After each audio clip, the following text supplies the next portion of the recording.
Hello everyone. तो आज हम इस वीडियो में बात करने वाले हैं स्पीड रीडिंग के बारे में। स्पीड रीडिंग क्या होती है? स्पीड रीडिंग मीन्स आप एक मिनट में कितने वर्ड्स रीड कर पा रहे हो और कितने अंडरस्टैंडिंग कर पा रहे हो सेंटेंस के बारे में। तो चलिए शुरू करते हैं और बात करते हैं कि स्पीड रीडिंग का लिंक आइल्स रीडिंग के साथ कैसे होता है। ऑब्वियसली बहुत बड़ा लिंक होता है आपस में, क्योंकि रीडिंग में भी हमें रीड करना होता है, रीड करके अंडरस्टैंडिंग करनी होती है, इन डेप्थ नॉलेज देखनी पड़ती है कि राइटर कहना क्या चाहता है, फिर हमें आंसर्स देखने होते हैं। तो स्पीड रीडिंग तो अगर एक अच्छे लेवल की आपकी है तो आप जल्दी से जल्दी आंसर्स भी फाइंड कर पाओगे, आप टाइम भी सेव कर पाओगे, आप पैनिक भी नहीं होगे, आपके स्कोर भी बहुत अच्छे आएंगे। तो बात करते हैं कि आप कैसे चेक कर सकते हो कि आपकी स्पीड रीडिंग कितनी है। तो सबसे पहले आपको करना क्या है, आपने कोई भी रीडिंग का पैसेज उठा लेना है, कोई इंग्लिश का कोई आर्टिकल, कोई बुक, कुछ भी हो सकता है, उसको जस्ट रीड करना शुरू कर देना है और 1 मिनट टाइम लगाकर आपको देखना है कि आप कितना पैसे अंडरस्टैंड कर पाए हो। और मैं यहाँ पर बात ये नहीं कर रहा कि आपने अपनी स्पीड चेक करनी है, मैं यहाँ पर बात कर रहा हूँ कि एफिशिएंसी कितनी आ रही है, आप कितना कितना पैसे अंडरस्टैंड कर पा रहे हो। आप 1 मिनट लगाकर जितना भी पढ़ पाओगे, क्या उसको आप बता सकते हो कि मैंने इस पैसेज में ये पढ़ा? जस्ट स्पीड नहीं देखनी है कि मैं कितने वर्ड्स रीड कर रहा हूँ। तो किसी की भी कम हो सकती है, किसी की स्पीड ज़्यादा हो सकती है, कोई ज़्यादा तेज़ पढ़ता है लेकिन अंडरस्टैंड नहीं कर पाता, कोई धीरे पढ़ता है, टाइम लग जाता है, टाइम वेस्ट हो जाता है। तो आज हम इस वीडियो पर ही बात करेंगे, इस टॉपिक पर ही बात करेंगे कि स्पीड रीडिंग को कैसे हम इम्प्लीमेंट कर सकते हैं हमारी आइल्स की रीडिंग में, ताकि हमारा टाइम भी सेव हो सके और अपने आंसर्स भी अच्छे से फाइंड कर सकें। तो सबसे पहले तो आपने जब ये देखा कि आप कितना पैसेज, कितनी लाइंस, कितने सेंटेंसेस आप रीड कर पा रहे हो, कितने अंडरस्टैंडिंग कर पा रहे हो 1 मिनट में, उसके बाद आपको उस लेवल के आगे इम्प्रूवमेंट चाहिए ना। तो उसको इम्प्रूव करने के लिए आज जो मैं टिप्स देने जा रहा हूँ, इसको लिख लेना, इम्प्लीमेंट करना। आपकी स्पीड रीडिंग एक बार इम्प्रूव हो जाएगी तो आपके रीडिंग के बैंड स्कोर कहीं पर भी नहीं जाएंगे, आपके अच्छे बैंड स्कोर आएंगे, क्योंकि स्पीड रीडिंग का ही तो खेल है ना रीडिंग में। अगर स्पीड ही नहीं होगी तो क्या आंसर्स फाइंड करेंगे, क्योंकि सबसे बड़ा दुश्मन तो रीडिंग में हमारा टाइम ही होता है। अगर टाइम मैनेजमेंट अच्छे से होगी तभी तो हम आंसर्स फाइंड करेंगे, तभी तो आंसर्स ट्रांसफ़र करेंगे। तो speed reading is definitely interconnected with the isles reading. So चलिए देखते हैं कैसे इस चीज़ को इम्प्रूव किया जा सकता है।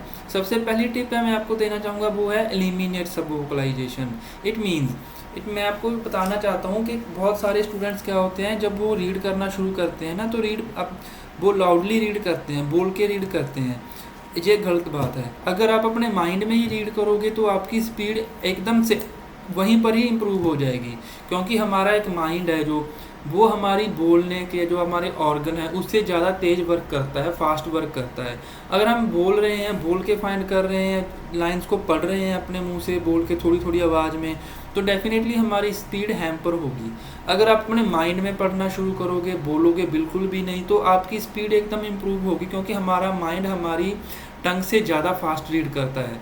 क्योंकि हम अपने माइंड में रीड कर रहे हैं, डेफिनेटली हमें वर्ड को प्रोनाउंस करने की ज़रूरत ही नहीं पड़ेगी, हमारी एनर्जी भी सेव होगी। तो आपने इस प्रैक्टिस को डेली करना है। जिनकी आदत बनी हुई है बोलने की, वो बोल के आंसर्स वो रीड करते हैं पैसेज को, उनको टोटली इस चीज़ को लैमिनेट कर दो अपनी लाइफ से, तभी आप अपनी स्पीड को इम्प्रूव कर पाओगे। इससे क्या होगा, आप माइंड में स्टार्टिंग में थोड़ी सी प्रॉब्लम आएगी, लेकिन आप बिल्कुल भी नहीं, आपने बोलना नहीं है बिल्कुल भी, आपने जस्ट अपने माइंड में रीड करना शुरू कर देना है। फिर धीरे धीरे धीरे धीरे आपको देखोगे थोड़े ही दिनों में आपकी जो स्पीड है वो काफ़ी एक लेवल पे आके इम्प्रूव हो जाएगी।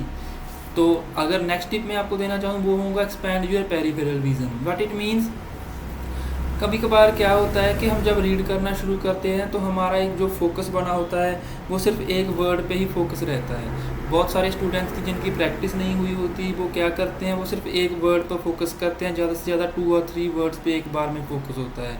लेकिन आपको क्या पता है, जो काफ़ी अच्छे रीडर्स हैं, जो बुक्स रीड करते रहते हैं, उनका जो विज़न होता है वो एक्सपैंडेड होता है।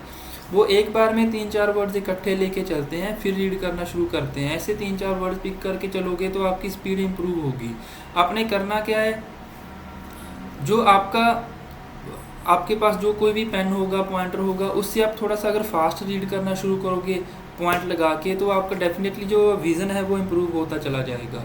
तो आपने करना ही यही है, अपनी पेरिफेरल विज़न को इम्प्रूव करना है, ना कि जस्ट एक वर्ड पर फोकस करना है। Avoid regression and back tracking. What it means कि आप जब आपने एक ठीक है, बहुत सारे स्टूडेंट्स होते हैं जिनको एक बार में अंडरस्टैंडिंग नहीं होती रीडिंग के बारे में, उनको डेफिनेटली दूसरी बार तीसरी बार पढ़ना भी पड़ सकता है। लेकिन अगर आप एक अच्छे माइंड रीडर, अच्छे एक स्पीड रीडर हो, तो आपको सिर्फ अगर एक बार में समझ आ जाए तो इससे बढ़िया कुछ हो ही नहीं सकता। क्योंकि अगर एक बार हम कुछ पढ़ लेंगे, एक बार में ही वो आइडिया क्लियर हो जाएगा डेफिनेटली। एक तो आप माइंड में पढ़ रहे हो और दूसरी बात आप एक बार ही पढ़ रहे हो, तो देखो कितना टाइम आपका सेव हो रहा है। अगर आप ठीक है, आप धीरे पढ़ सकते हो, लेकिन दोबारा बैक ट्रैक मत जाना, दोबारा रीड करने की आपको कोई ज़रूरत नहीं होती। अगर हाँ आपकी प्रैक्टिस अभी इतनी हुई नहीं है, आपको दोबारा से पढ़ना पड़ रहा है, टाइम तो वेस्ट होगा ही, लेकिन शुरू में जो करना ही पड़ेगा। लेकिन आप जब प्रैक्टिस कर रहे हो तो ये ऐसे प्रैक्टिस करो कि अगर आप एक बार पढ़ चुके हो तो कुछ भी हो जाए आपको वो क्लियर टॉपिक होना ही चाहिए। ये होगा कैसे? प्रैक्टिस के साथ। तो आपने जस्ट रीडिंग तो आप कर ही रहे हो, वो तो डिफरेंट बात है, आपको दूसरी बार तीसरी बार भी आंसर नहीं मिला तो पढ़ना पड़ सकता है। लेकिन आप एक अपनी हैबिट भी बनाओ ना। हैबिट कैसे? आप अपनी कोई बुक रीड करना शुरू कर दो, कोई न्यूज़पेपर रीड करना शुरू कर दो। प्रैक्टिस क्या करनी है? प्रैक्टिस करनी है कि बस आप एक बार ही पढ़ो और एक बार में वो आपका आंसर क्लियर होना चाहिए। तो मैंने अपनी कल वाली वीडियो में भी बताया था कि वोकेबलरी मैटर करती है। अगर आपको वोकैब का वर्ड वो मीनिंग क्लियर हो गया है तो दूसरी बार तो पढ़ने की जरूरत पड़ती नहीं। तो अपना थोड़ा सा क्या करना है, वोकेबलरी पर भी फोकस करना है। तो नेक्स्ट शुरू करते हैं टॉपिक, वो है गाइडेड रीडिंग टेक्निक्स क्या होती हैं। गाइडेड रीडिंग टेक्निक्स ऐसे होती हैं कि कुछ स्टूडेंट्स ऐसे होते हैं जिनको वो रीड करना तो शुरू कर देते हैं, लेकिन उनका फोकस हो नहीं पाता। वो इधर उधर कुछ शोर हो रहा होता है या फिर कोई बात हो रही होती है, जब उनके माइंड में कुछ ऐसा चल रहा होता है, वो रीड नहीं कर पा रहे, ध्यान उधर जा रहा है। तो सबसे पहले आपको करना क्या पड़ेगा, आप अपना पेन और पेंसिल यूज़ करनी शुरू करो। और जो आप आइल्स के क्वेश्चन फाइंड करते हो, जहाँ शुरू से जब आप पैसेज पढ़ रहे हो तो आप पेन से उसको फाइंड करना शुरू करोगे, तो आपको पहले तो ये पता चलता रहेगा कि आप हो कहाँ पर। आपका माइंड भी डाइवर्ट नहीं होगा, क्योंकि आप अगर किसी पेंसिल और पेन का यूज़ करके फाइंड कर रहे हो आंसर्स, तो आपको ये पता चलता रहेगा भी मैं यहाँ पर हूँ, यहाँ पर हूँ। फिर आप पेंसिल को यूज़ भी कर सकते हो, अंडरलाइन कर सकते हो, मेन कीवर्ड्स को लाइन लगा सकते हो। मैं तो क्लास में अपने स्टूडेंट्स को यही बोलता हूँ कि अगर आप अपनी रीडिंग में कुछ पेंसिल पेन यूज़ ही नहीं कर रहे हो, ऐसी जो रीडिंग जैसे दी है वैसी वापस कर रहे हो, तो उसका फ़ायदा ही क्या। मैं तो कहता हूँ कि उसको सर्कल करो, मेन वर्ड्स को अंडरलाइन करो। अगर वापस 1 घंटा अपनी रीडिंग कर ली, रीडिंग देख के ही रीडिंग ऐसा लगे कि भाई इसने बहुत सारा जो पढ़ा है, इसको लाइंस सर्कल वगैरह बहुत सारे होने चाहिए, तभी तो आप आंसर्स फाइंड कर पाओगे। तो एक तो आप डिस्ट्रैक्शन से बचोगे, अगर पेंसिल यूज़ करोगे, पेंसिल को ऊपर रखना है, फिर रीड करना शुरू करना है। कोई मेन वर्ड आया सर्कल कर दो, अंडरलाइन कर दो, इससे आपका फोकस भी बना रहेगा, आप डाइवर्ट भी नहीं होंगे। नेक्स्ट बात करता हूँ मैं चंकिंग की टेक्निक की। चंकिंग टेक्निक मैं अपने स्पीकिंग वाले स्टूडेंट्स को भी बताता हूँ, लेकिन ये रीडिंग में भी काम करती है। चंकिंग क्या होता है, कुछ 3-4 वर्ड्स पिक होते हैं और वो एक मीनिंग निकाल देते हैं। जैसे एक वर्ड है, this is a dog and that is a cat. This is a dog एक 1 चंक हो गई and that is a cat वो दूसरी चंक हो गई। अगर आप एक चंकिंग टेक्निक यूज़ करना शुरू करोगे तो आप इकट्ठे वर्ड्स रीड कर दोगे। पहले मैंने बताया था कि पेरिफेरल वाइडनेस क्या होती है, तो इसमें भी चंकिंग मेथड में भी वही होता है।